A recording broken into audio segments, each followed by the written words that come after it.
क्या शेष रह गई, विचार ये करना है। अब देखो मैं इसको एक कथा से जोड़े देता हूं।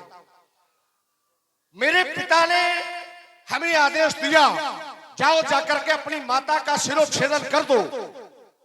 प्रत्येक व्यक्ति के 5 प्रकार के पिता हुआ करते हैं। जन्म देने वाले ने पिता ने आदेश दिया, तो फिर मैंने संसार में किसी दूसरे पिता का आदेश नहीं लिया और मैंने अपने पिता का अक्षरशः पालन किया और जाकर के माता का शिरोच्छेदन कर दिया। ऐसे जब धनुष तोड़ने वाले को जब गुरुजी ने आदेश दिया, तो फिर मुनियों से आदेश लेने की कोई आवश्यकता शेष नहीं रह जाती।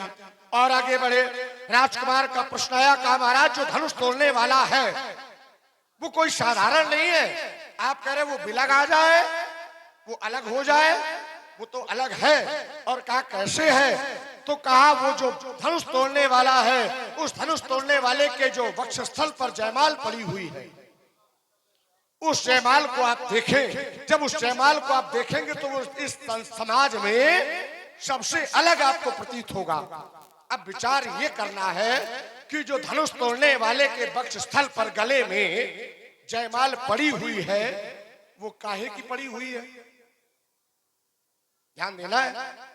पहचान तो तभी होगी जब हम ये जानेंगे कि वो जो जयमाल है वो काहे की बनी हुई है और किसके पड़ी हुई है। या तो ये बताया जाए कि किसके पड़ी है तो देखा जाए, या फिर ये बताया जाए कि वो जो जयमाल है वो काहे की बनी हुई है। तीसरा, 5वां बिंदु। अब आया 6वां बिंदु राजकुमार का। कहा महाराज अगर ऐसा है तो फिर कहा मैंने 1 नहीं 2 नहीं 3 नहीं बहुत धनुई तोड़ी लड़काई, मैंने बाल्यकाल में बहुत सी तोड़ी, लेकिन कबहू न अस ऋष, कभी किसी के द्वारा ऐसा ऋष माने क्रोध, ऐसा क्रोध नहीं किया गया जैसा आज आपके द्वारा किया जा रहा है। सीधा इसका उत्तर है कि कभी ऐसा टूटा नहीं तो कभी ऐसा क्रोध नहीं किया गया। अब प्रश्न आया, शब्द आया लड़काई, कब तोड़ी, तो कहा लड़काई में। अच्छा विचार कर रहे, लड़काई अवस्था 5 वर्ष के बालक की हुआ करती है। अगर लड़काई में लड़का बालक अगर कोई अनुचित कार्य करता तो क्या श्रेष्ठ जन कभी दोष देते हैं।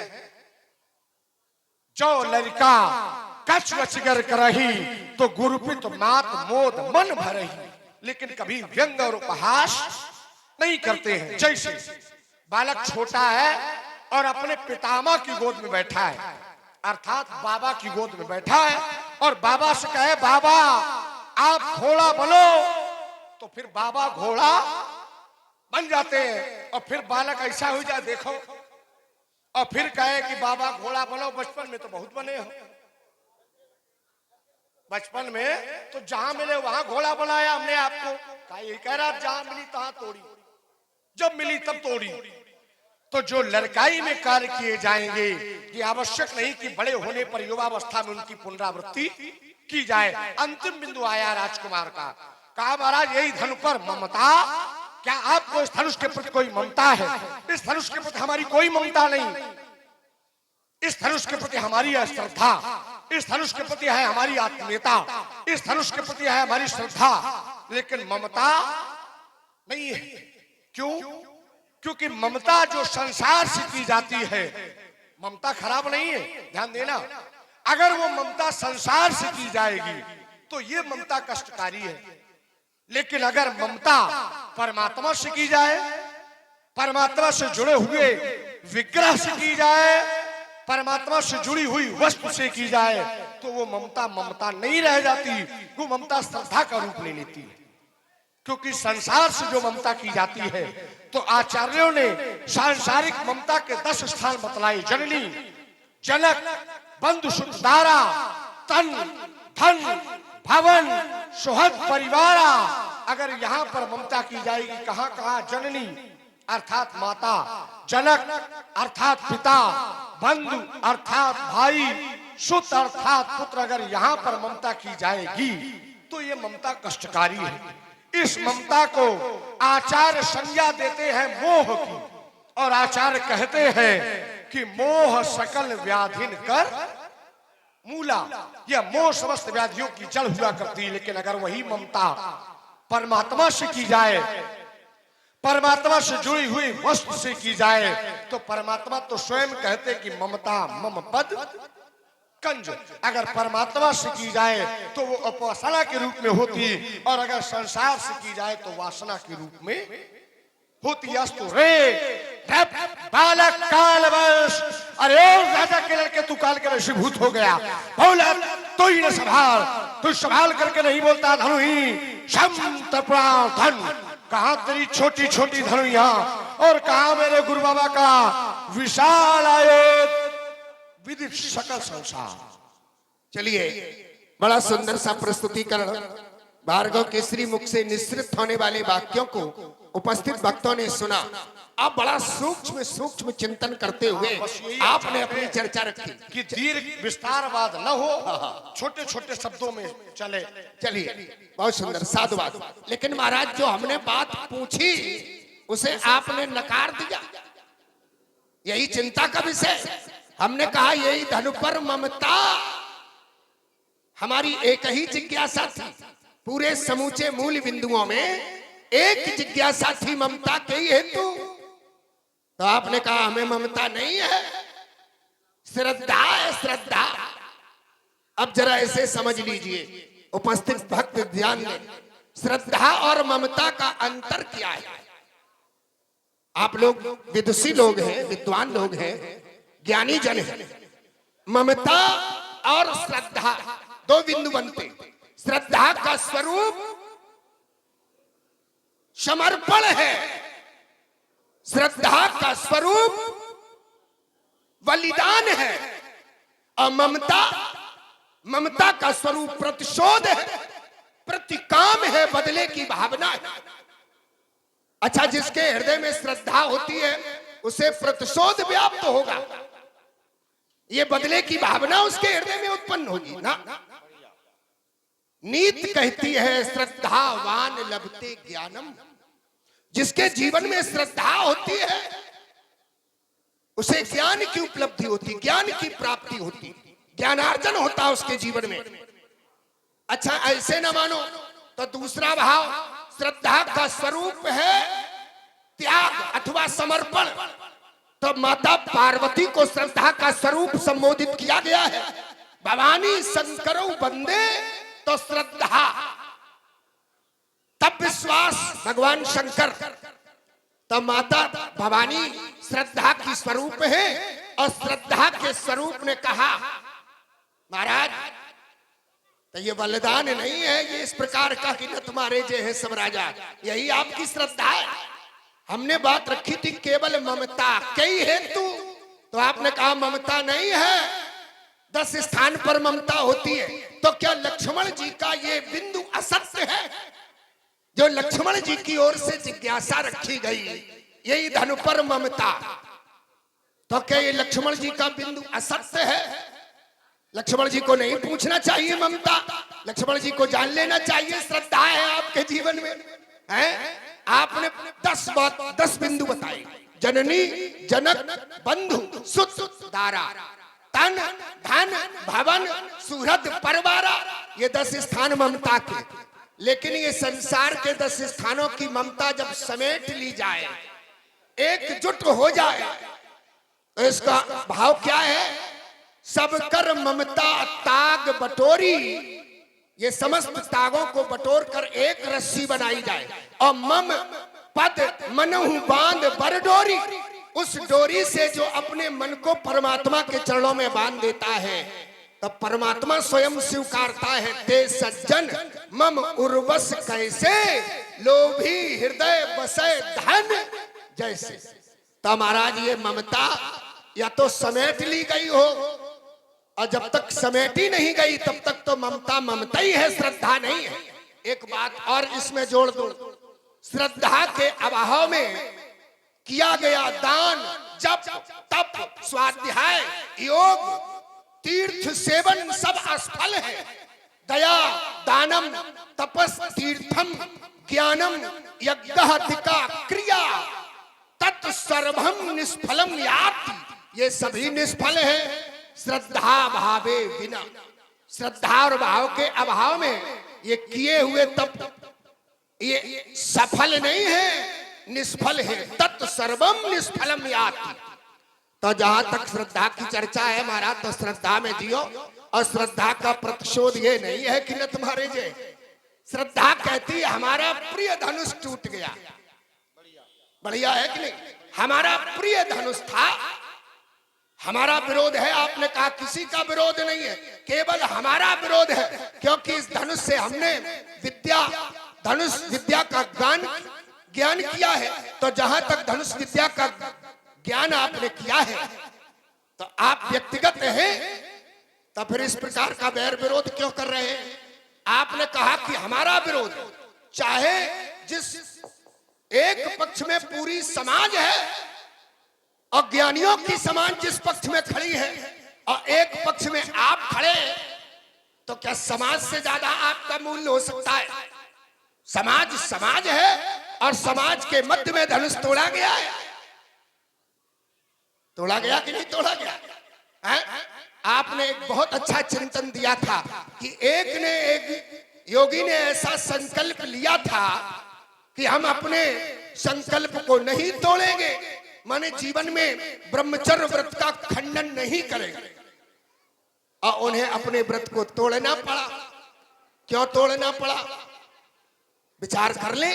जहां एक समाज ने निवेदन किया महाराज, जहां एक पूरी समाज ने प्रार्थना की, तो समाज मूल्यवान है महाराज, और समाज की प्रार्थना को स्वीकार करते हुए तोड़ दिया, क्योंकि समाज मूल्यवान है। निज नैनन देखा चाहूं नाथ तुम्हार विवाह। महाराज आपका विवाह देखना चाहते, तब विवाह अनुचित है कि उचित है? विवाह मर्यादित है कि अमर्यादित है? विवाह मांगलिक कार्य है कि अमांगलिक कार्य है? विचार करें। अगर विवाह अमांगलिक कार्य होता, अनुचित कार्य होता, तो आपके पिताजी को विवाह नहीं करना चाहिए, भगवान शंकर को विवाह नहीं करना। और हमारे पिता ने तो एक एक नहीं महाराज, क्योंकि विवाह मांगलिक कार्य है, विवाह सामाजिक कार्य है, समाज की एक व्यवस्था है। और यहां जब धनुष टूटा है, तो यहां भी विवाह हो रहा है। क्या हो रहा? विवाह। इस टूटने पर विवाह निर्भर है, इसलिए टूटना आवश्यक है। वहां भी विवाह के लिए व्रत टूटा है, और यहां विवाह के लिए धनुष टूटा है। उचित हुआ कि अनुचित? विचार करें। कहे सुर नर, कहे सुर नर अरि मुनि नाग प्रवीण। कहे सुर नर अरि मुनि नाग प्रवीण। रहा विवाह चापु अधीन, और टूटत ही धनो भयऊ विबाहु। सुर नर नाग विदित सब काहू, टूटत ही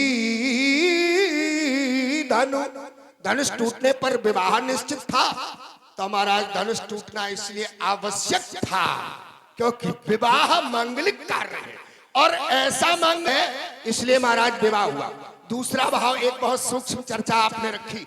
आपने कहा लक्ष्मण, तुम कहते हो यहाँ गुरु की आज्ञा हो गई, फिर मुनियों की आज्ञा की कोई आवश्यकता नहीं।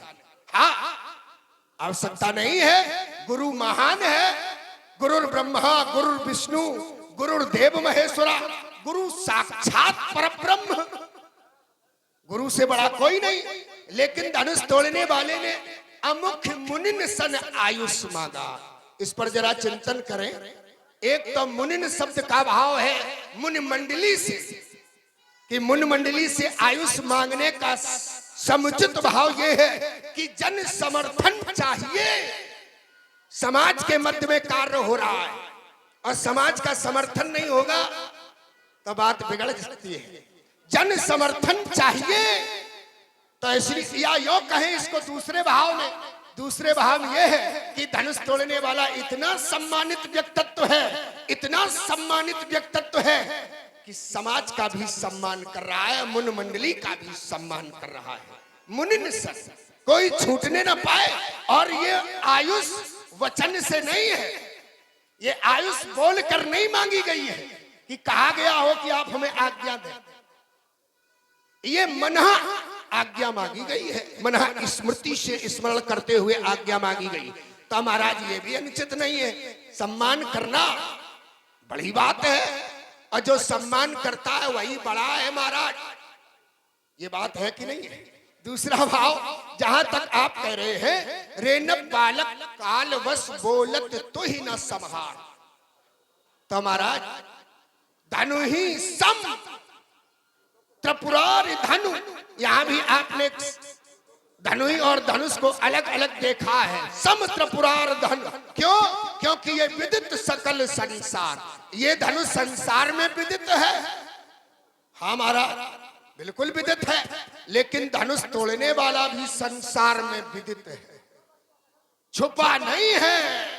क्योंकि मही पाताल नाक जस व्यापा, वो छुपा नहीं है, संसार में विदित है। अगर ये धनुष साधारण नहीं है तो धनुष तोड़ने वाला भी साधारण नहीं, असाधारण है। इसलिए महाराज, और जहां तक हमने जाना है, हमारी अपनी जानकारी है, हमारी अपनी पहुंच है, हमारी अपनी यात्रा है, हमारी अपनी समझ है, तो वहां तक है क्या? सुनहु देव सब धनुष समाना। समान का भाव क्या है? समान का भाव ये है कि जो धनुष आपके पास है और जो धनुष टूट गया है और जो धनुष हमारे पास है, तो महाराज हमारे धनुष से भी बाण चलते हैं, आपके धनुष से भी बाण चलते हैं, और टूटने वाले धनुष से भी बाण चलते हैं। और कोई प्रयोग नहीं, केवल एक ही प्रयोग। इस आधार पर सुनहु देव सब धनुष समाना का क्षति, इस धनुष के टूटने पर कोई हानि नहीं है, का क्षति, कोई क्षति नहीं, लाभ लाभ हुआ है महाराज। जून धनु तोड़े, इस प्राचीन पुराने धनुष को तोड़ने से लाभ हुआ, हानि नहीं हुई। और तोड़ने वाले ने देखा नयन के भोरे, नयन के भोरे माने नए के धोखे, लेकिन था पुराना, बहुत प्राचीन, जीर्ण शीर्ण प्राचीन, इतना पुराना था महाराज। ये तो छुअत और टूट, ईमानदारी से बता रहा, सत्य वचन, ये तो छूने ही से टूट गया, इतना पुराना था। छुअत टूट, तोड़ने वाले का कोई दोष नहीं, न दोषु मुनि बिन काज, अकारण कारण रहित करी कतरोसु। आप अकारण क्रोध करते हैं, धनुष तो छूने से टूट गया है, इसमें तोड़ने वाले का कोई दोष नहीं है। इस संदर्भ में आपकी प्रस्तुति क्या है? देखो, मैंने पहले ये कहा था कि विस्तारवाद ना हो, छोटे छोटे बिंदुओं पर चिंतन होता चले, लेकिन फिर तुमने एक उसको विस्तारवाद की संज्ञा दे दी। जो बिंदु तुमने दिए थे उन पर मैंने एक अपना विश्लेषण दिया था, पुनः उन पर तुम्हारे द्वारा चिंतन दिया गया है। कहा महाराज, जो था संकल्प का विषय, मैंने एक यात्रा बना करके दी थी, और वो यात्रा ये मैंने बनाई थी, और मैंने कहा भी था कि एक कालखंड में एक व्यक्तित्व के द्वारा संकल्प लिया गया कि मैं आजीवन ब्रह्मचर्य का पालन करूंगा, लेकिन कभी विवाह, ये संकल्प था। तो राजकुमार ने जोड़ा, और जोड़ा कहां से? कहा महाराज, वो समाज कह रही है, क्या कह रही है कि निज नयनन देखन चाहूं नाथ तुम्हार। देखो, ये स्थल जो है ये भगवान भोलेनाथ का विषय है, लेकिन भगवान भोलेनाथ ने कभी प्रतिज्ञा नहीं की थी कि मैं अखंड ब्रह्मचर्य का पालन करूंगा। भाई, यात्रा जो है उस पर चिंतन करने का विषय है। ये यात्रा वो नहीं है कि भोलेनाथ ने प्रतिज्ञा की हो कि मैं आजीवन ब्रह्मचर्य का पालन करूंगा। भोलेनाथ ने कभी ऐसी प्रतिज्ञा नहीं की। क्या कभी की? क्या किसी ने जाना? क्या किसी ने सुना कि भोले बाबा ने प्रतिज्ञा की हो कि मैं आजीवन ब्रह्मचर्य का पालन करूंगा? तो इसको जोड़ने की आवश्यकता यहां से थी नहीं। हाँ, बोल दो आप। हाँ, इसी कड़ी में 50 रुपए का पुरस्कार अब अपूर्वा ट्रेडर्स परजनी चौराहा, जिन्होंने श्री लक्ष्मण जी के चरणों में भेंट किए हैं, वह 50 रुपए अपूर्वा ट्रेडर्स श्री लक्ष्मण परशुराम जी के चरणों में भेंट किए हैं। और एक विशेष सूचना, ये जो देहाती रामलीला व रामायण यूट्यूब चैनल पर आप शाम को देख सकते हैं। ये आपकी अपलोड हो जाएगी शाम को, आप अगर देखना चाहें तो ये आप देख सकते हैं। तो जहां का ये वृत्तांत है वहां यात्रा करनी चाहिए थी, लेकिन कहा महाराज ये भोलेनाथ वहां समाज कह रही है, भोलेनाथ के लिए समाज नहीं कह रही है। भोलेनाथ का भी जहां मिला वहां एक व्यक्ति कह रहा है, लेकिन वो विषय अलग है। ये जो विषय था कि संकल्प कभी तोड़े नहीं जाते, उस पर मैंने यात्रा बना करके दी थी कि संकल्प भी तोड़े जाते हैं समय आने पर, और संकल्प तोड़ा गया। संकल्प था कि मैं जीवन भर ब्रह्मचर्य का पालन करूंगा, लेकिन समय आने पर ब्रह्मचर्य को तोड़ा गया और विवाह किया गया। ये विषय अलग है। दूसरा बिंदु आया, कहा महाराज धनुष तोड़ने वाले ने तो सम्मान किया है मुनियों का। पूछा है ये तो सम्मान है। अच्छा ये सम्मान है, आपके गुरुजी आपको आदेश दें। और मैंने एक कथा से जोड़ा भी था कि हमारे पिताजी ने हमें आदेश दिया तो मैंने फिर किसी से आदेश, चलो मैं दूसरे स्थान से जोड़ता हूं। गणेश को गणेश की माता ने आदेश दिया कि जब तक मेरा पुनः आदेश न हो तो कैलाश पर किसी को प्रवेश न होने देना। और यहां तक कि भोले बाबा भी पहुंचे, लेकिन गणेश ने अपना मस्तक कटवा डाला, लेकिन भोले बाबा को प्रवेश नहीं होने दिया। ऐसे ही धनुष तोड़ने वाले को जब गुरुजी ने आदेश दिया तो फिर उनको इन मुनियों से आज्ञा लेने की आवश्यकता क्या शेष रह गई? ये कौन सा सम्मान है भैया? ये कैसा सम्मान है कि जहां पर गुरु के आदेश को ताक पर रख करके और फिर मुनियों से आज्ञा ली जाए? ये कौन सा सम्मान है? क्या इस सम्मान को गणेश नहीं जानते थे? क्या इस सम्मान को मैं नहीं जानता था? लेकिन मैंने तो ऐसा जाना कि माँ पिता प्रभु गुरु के बानी और विनय विचार करिए शुभ। तो धनुष तोड़ने वाले को भी विचार करने की आवश्यकता नहीं थी। तीसरा बिंदु आया, कहा महाराज जो धनुष टूटा है तो ये आपकी दृष्टि में जैसा हो जो भी हो, हमारी दृष्टि में नहीं है, ये त्रैलोक्य की दृष्टि में है। ये वो धनुष है जो त्रैलोक्य में पूजा जाता था। इमे दुई धनुषी श्रेष्ठ दिव्य लोकाप पूजते। ये वही धनुष है जो त्रैलोक्य में पूजा जाता था। और जिस धनुषों से तुम तुलना कर रहे हो, उन धनुषों की तुलना इस धनुष से होने वाली जो त्रैलोक्य में पूजा जाता है।